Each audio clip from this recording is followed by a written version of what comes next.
Okay, so on 431 there, just start working on that and get your HI figured up first. Remember, you're working up the page. So that's basically what level is there. Okay?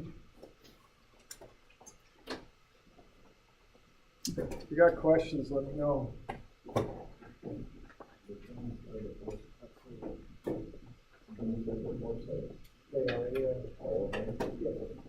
Yeah.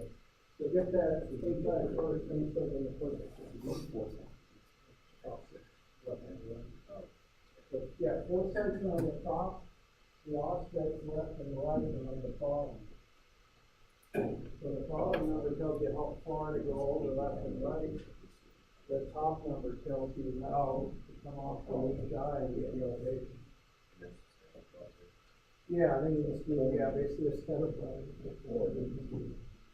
Okay, so then just connect the points and connect the dots.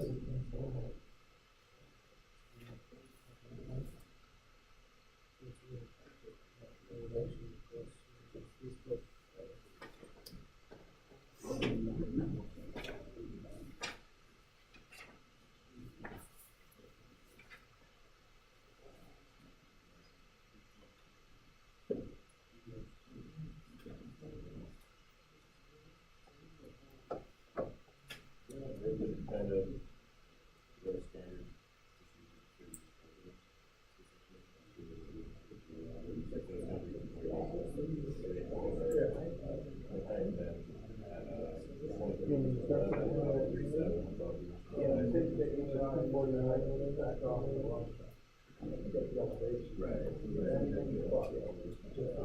But should we be recording this information?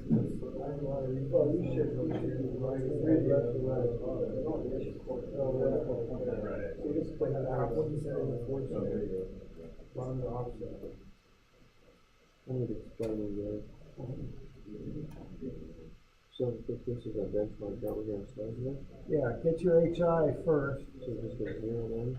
Well, let's see. So it's 249 and then it's... Well, you got your HI. That's it. So that's that plus that. Yeah. Well, it should be 249.88. Yeah. Subtract these off from 249.88. So subtract this one? Yeah, the top one. And then put it at one. The offset. Yeah. Yeah. So once you got your HI, whatever that is, 249.88 or something like that, Joe, getting that? 249.88. Anybody not getting that?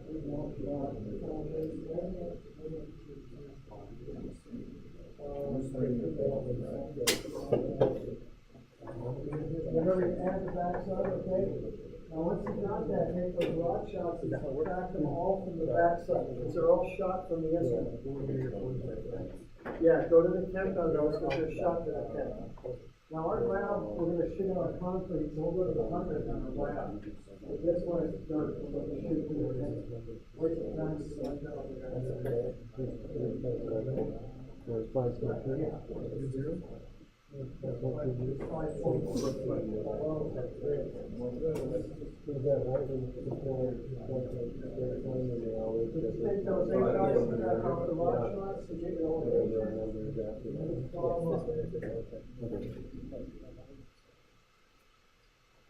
Back before computers, man, these people spent a lot of time doing this stuff.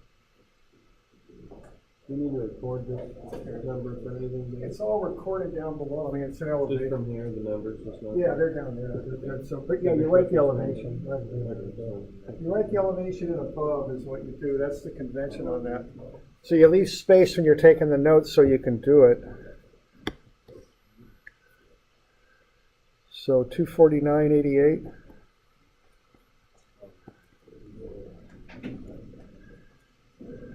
So 244. Is that 244.6 for that first one?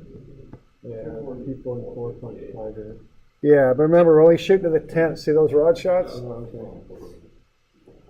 I'm going to tell Gary Steffens to call you up and yell at you because he yelled at me once. So just write those to the tent. That's it.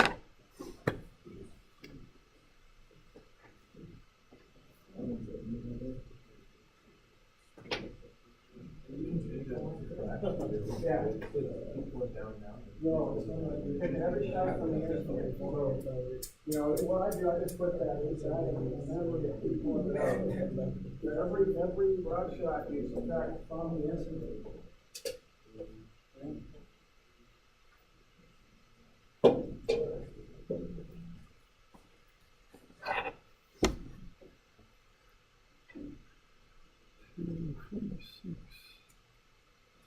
Two 46.7 for the next one, I think, right? 46, yeah.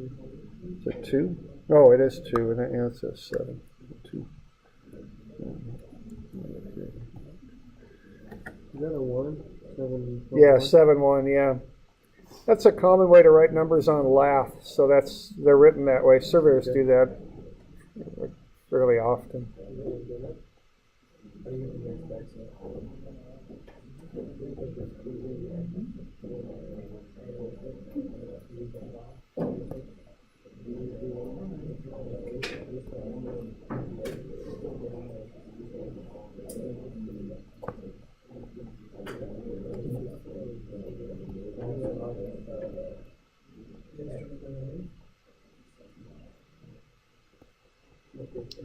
Yeah, the instrument's in one spot on this one. It's not going anywhere.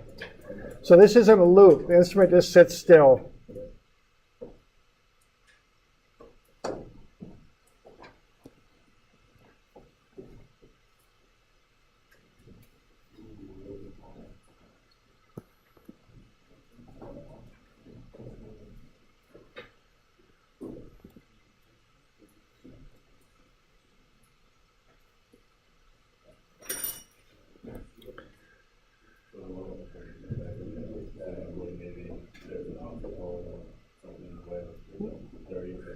Yeah, or maybe more likely there's a break in the ground there, you know, so they didn't see any need to shoot anything between 0 and 30 because it's flat, you know, or it's slow, you know, it's sloped at a constant rate, you know what I mean? It's not jumping. Yeah, so you just kind of pick up the breaks is kind of how I think about it.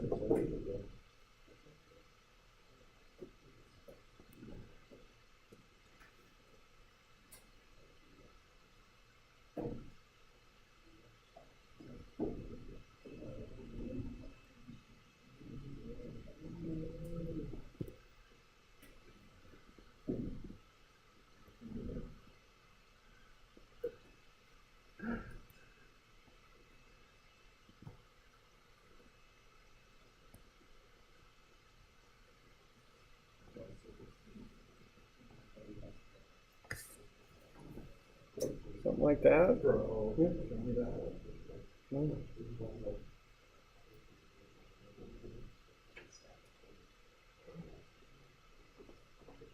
You okay with doing that? Because we'll be doing this for the lab. We'll do it for homework. You know the drill. We'll do it. Okay. Just get it figured out. It'll be on the test. I mean, this stuff. The test is really straightforward. We'll just do it in class, then I'll put it on the test. Just make sure you can do it. Okay. This is just what you do. You know, computers do a lot of this stuff now too. I mean, okay, we good? Mm-hmm. Yeah, question there. So the bottom end is 40, 20, 0, 30, 40. Yeah. Going left to right on those. Well, this is the left side. They don't put negatives on them. They don't bother, and that's the right. So those are the offsets. How far you are from the baseline. So that one's 20 feet over. Happens to not be a measurement on the 30. Yeah, right, on the 20 actually, right, yeah. Or yeah, there's no, right, they take shots where their judgment tells them they should. What they're looking for is breaks in the ground. You want to pick those up because the people in the office need to know about where the ground changes, where the slope changes. Yeah. So,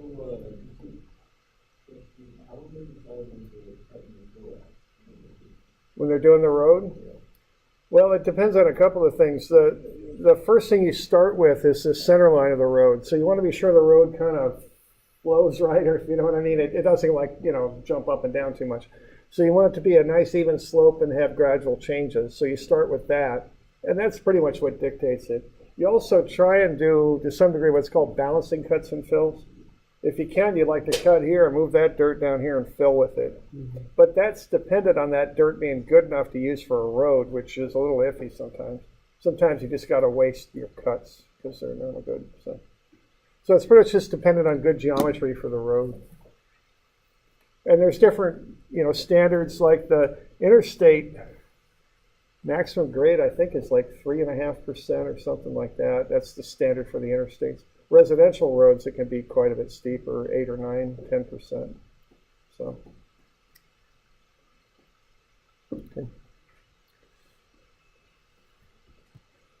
okay, so that's the basics of cross-sectioning. Good with that? Other questions? Good. All right, let's have a look then at some grades and just what we call grade staking, which is something that's done on jobs. I think we'll keep using it as long as I'm still working and doing that. But some of you might see everything on basically drop a 3D model and control your equipment with GPS. I wouldn't be surprised if it's starting to be used already, where they're not bothering surveying quite as much. They just run their equipment right off of GPS. And I think you'll see more of it as time passes. We'll see how long it takes for that to be kind of the standard way of doing things. It's used, like big DOT interstate jobs, they'll do it that way. But the smaller jobs, I don't think they are. We're still grade staking. So let's look at grade staking here a little bit. Anybody worked with GPS controlled equipment yet? Any y'all done that? I think it was a couple summers ago. I was out checking some out. K&E was running some. They're a big contractor. They do state jobs. They were showing me what they were doing a little bit. It was pretty cool.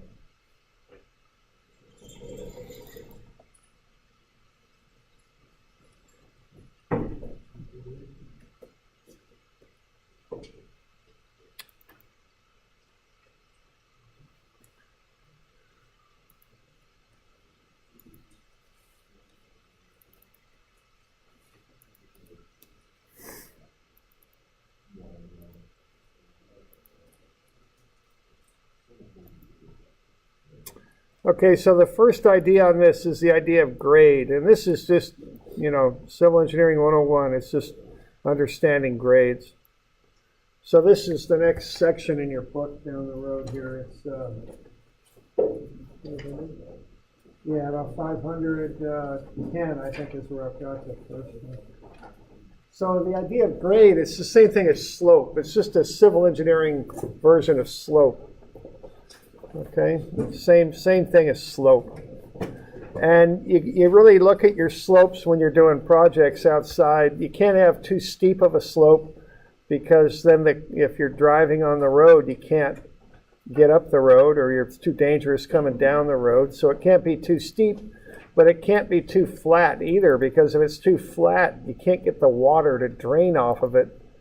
And that's a real problem. Civil engineering projects are designed to get the water off the surface so it doesn't seep in, because when water starts seeping into the dirt underneath, you really got problems then. It'll start to weaken and you'll get potholes and things like that. So let's start with grades. So a grade is just like a slope from math, the same thing. So, but we have to kind of translate it to the language we use in civil engineering. So what I've got there is an example grade calculation on 510. So what slope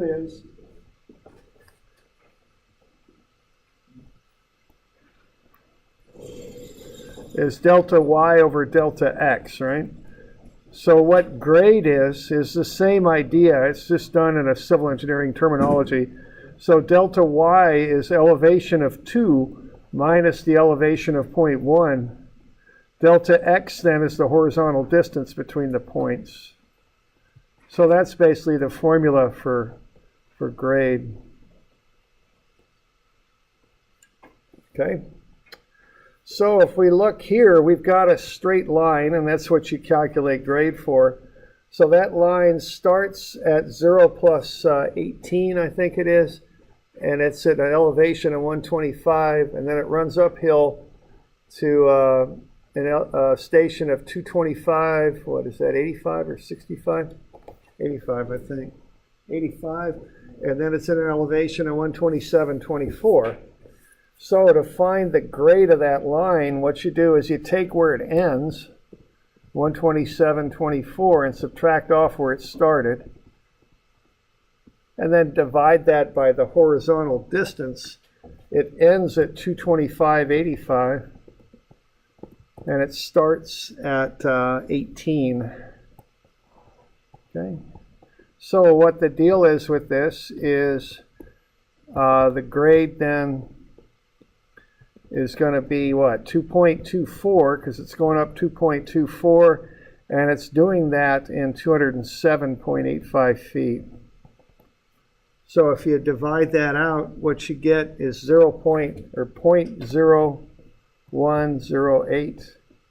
So you might call that a 1.8% grade. 1.08, I would say. All right. And that gets you an indication of how steep the road is. Generally speaking, a road should be at least 0.5% for grade, 0.005. If it's flatter than that, they can't build it properly to really make it work. And they'll get potholes and dips in it where the water will collect, and that starts to screw up what you call your subgrade, the dirt underneath the road. And no, I mean, here in the valley, it's pretty dang flat. I mean, City of Lebanon has the flattest specs I've seen. That's 0.0035. They'll let you take it down to about 1/3%. But if you do it any flatter than that, you can't build it right. It just won't work. You can't get those curves to drain properly.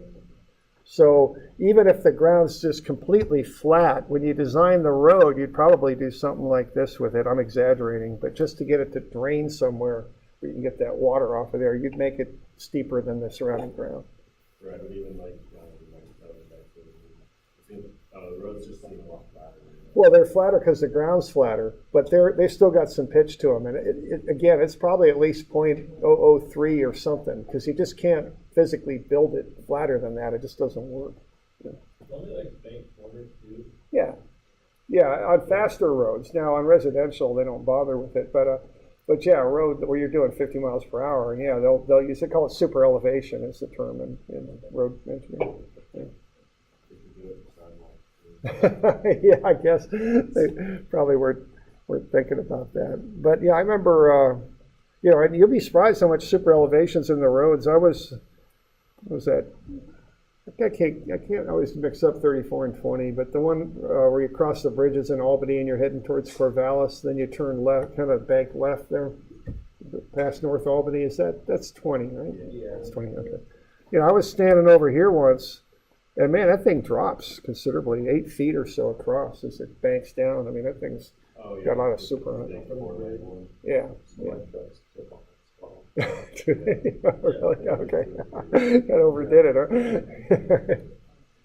Yeah, there's some, calculations to figure that out. Okay, so that's the grade. That's how you calculate that out. So why don't you have a look at this? Why don't you get the grade of that line right there? I don't know if I've got this. This is just, I just drew this myself, I guess. So see if you can just run the numbers on this one. Just sketch it down and get the grade of it. Start with that. And so, it's a pretty simple calculation there. So just start by getting the grade.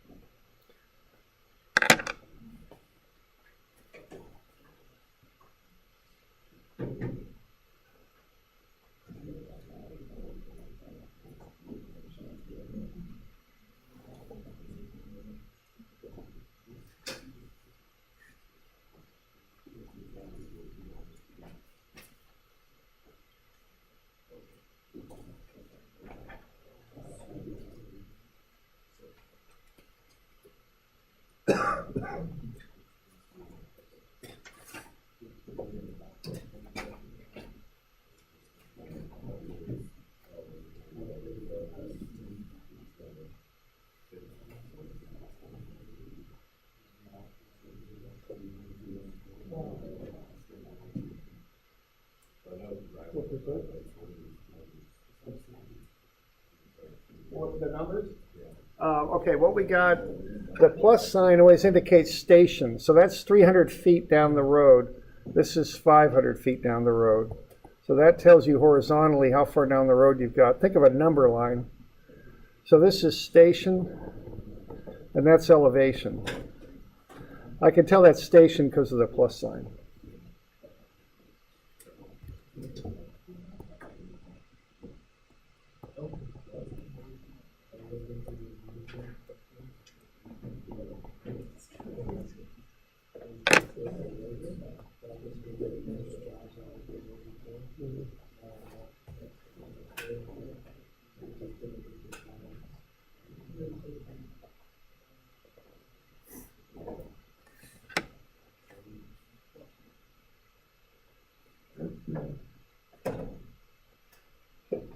Y'all getting about 0.04 on that?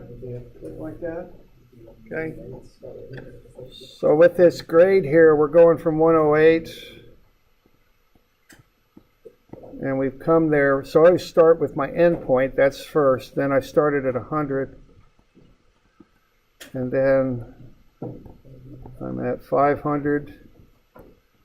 And I started at 300.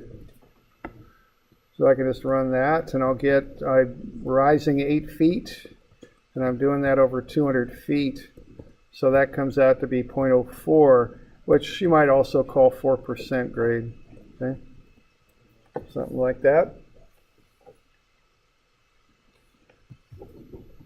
Okay. Now that's step one, is to figure out the grade. Now step two then is to figure out the elevation of some point on the line, because when you start staking this stuff, you got to know the elevation of whatever it is you're staking. If that's a curb or a manhole or a elevation on a pipe or whatever. So what you do to figure out the elevation of a point is you just go back to the math there, y equals mx plus b, and you arrange it a little bit. What y is the elevation of the point you want to find, call it elevation 2. M is the grade, slope. X is the horizontal distance.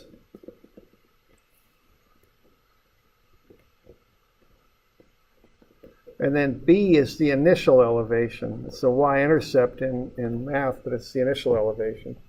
So that's basically how you find the elevation of a point. You take your initial elevation,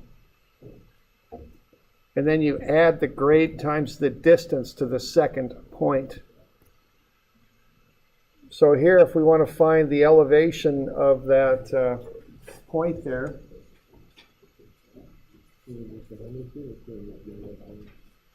I called out 132 there. So if we want to find the elevation of 132, what's that? Yeah, it's 132. Yeah. What we're going to do, we're going to start with a point that we know, and that's 18, and that's at an elevation of 125. And then we know the grade on this thing is 0.0108, and then the distance will be the difference between where we start, which is 18, and where we want to go, which is 132. So that's 114. Okay.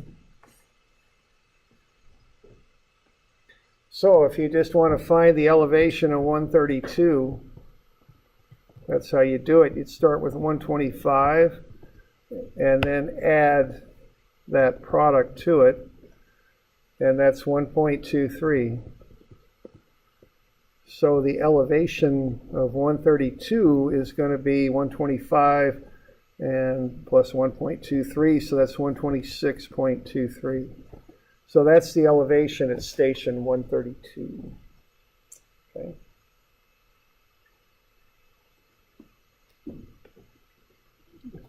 Everybody okay with that?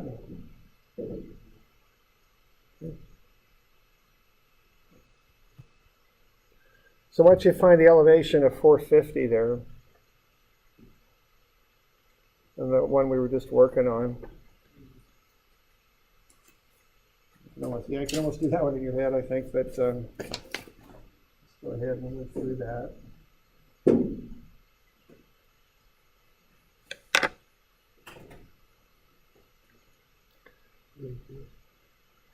Yeah. Okay.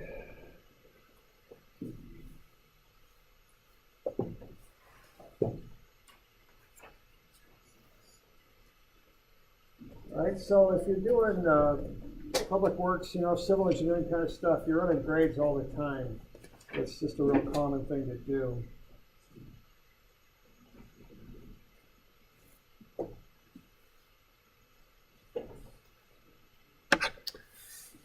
Y'all getting about 106 on that? So you're starting at 100.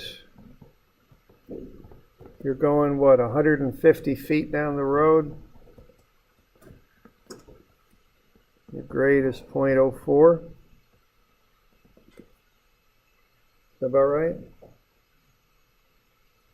So 6 plus 100.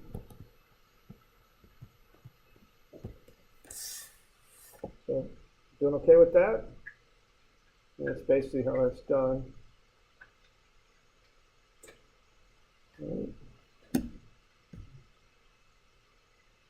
All right, so that's kind of pretty standard stuff, okay?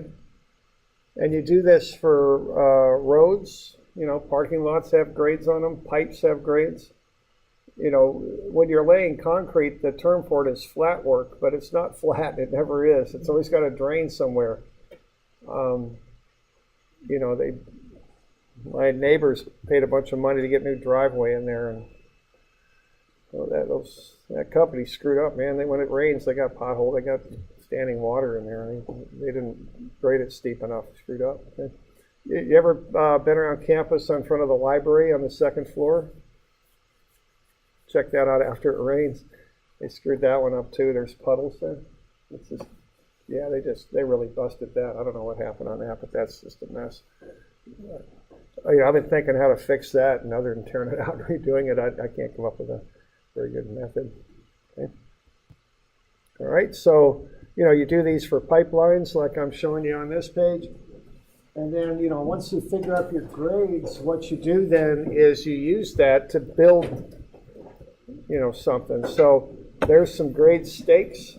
There's a hub in the ground, and then a lath next to the hub. Kind of hard for me to read, but it looks like they got a 7 circled. That means go over 7 feet from that hub. That's a TC, which probably means top of curb, so they're probably building a road here or curb line of some type. There's a station down there, which I can't read. I don't know, whatever that is, 0 plus 50. And then they've got a number, and I'm not quite sure. Oh, there we go. Station 7 plus 00 down there is what that says. So that's down at the bottom. That's where they put that. And I can't see if they're filling or cutting there, but they're saying go 7 feet over from this hub and either go up or down, and I can't read that well enough to tell. And then that's station 7 plus 00. Okay. So basically they put on that stake the offset and then how far to go up or down to get to what they're trying to build. Okay.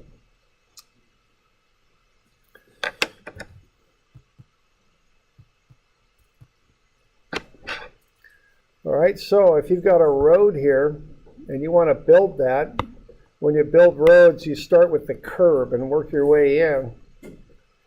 What you do is you pound hubs in the ground every so many feet, depending on how good control you want, usually every 50 or 25. It just depends on how good you're trying to get with it. This is page 516 is where it's at.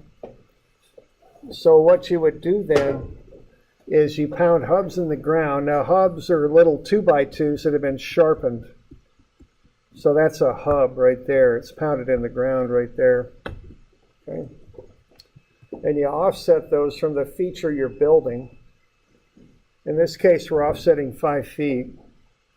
You don't put it right on the curb. Why don't you put the hubs right where the curb's going to go? Well, you want a nice line, but the problem is if you put it right on the feature, they'll pull it out when they bring a backhoe in there and start building it. They'll knock them out. So you put them offset a certain amount. And then you put a lath next to the hub that gives the contractor instructions of how to get from the hub to whatever it is they're building, how far over to go and whether to go up or down and where to actually build it. That's how that works. Lath. Lath is like a sword. If you used to steal those when you were a kid, they're the swords. Long, thin, about 3 feet, 4 feet high. Stake on the bottom. Okay? So, hub on the left, lath right there. Okay? Now, we'll get into that more next time. Now, let's just look for a minute at the lab we're going to do here. For the lab, what we're going to do on Thursday is we're going to head out. We'll be on the second floor of the balcony, and we're going to do a drainage study. Okay? Now, what's up there is we've got the building wall, and then we've got the sidewalk that extends off on the second floor, and it's supposed to drain into a gutter, and then from there into the drain itself. And we're going to do a little study to see if it works properly. Okay, so we're going to do cross sections out here and try and get a 3D picture of what that second story sidewalk looks like.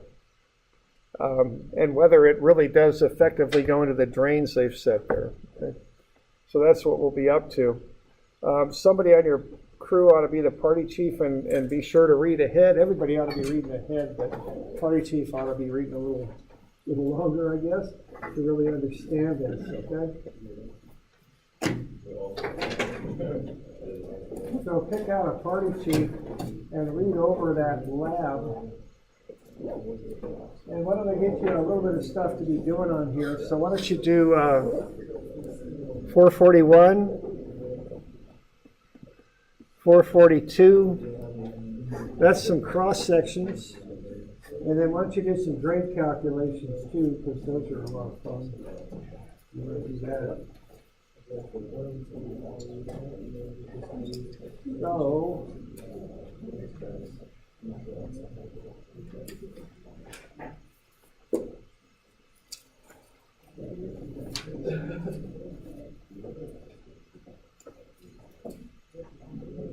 how about doing 541 also?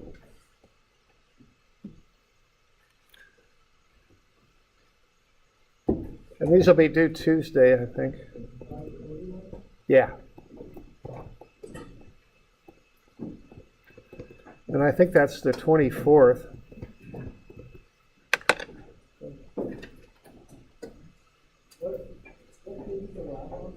The lab,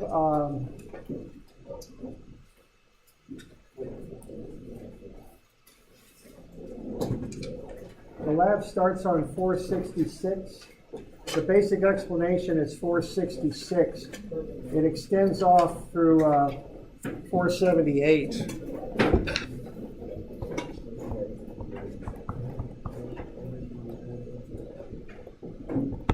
Okay.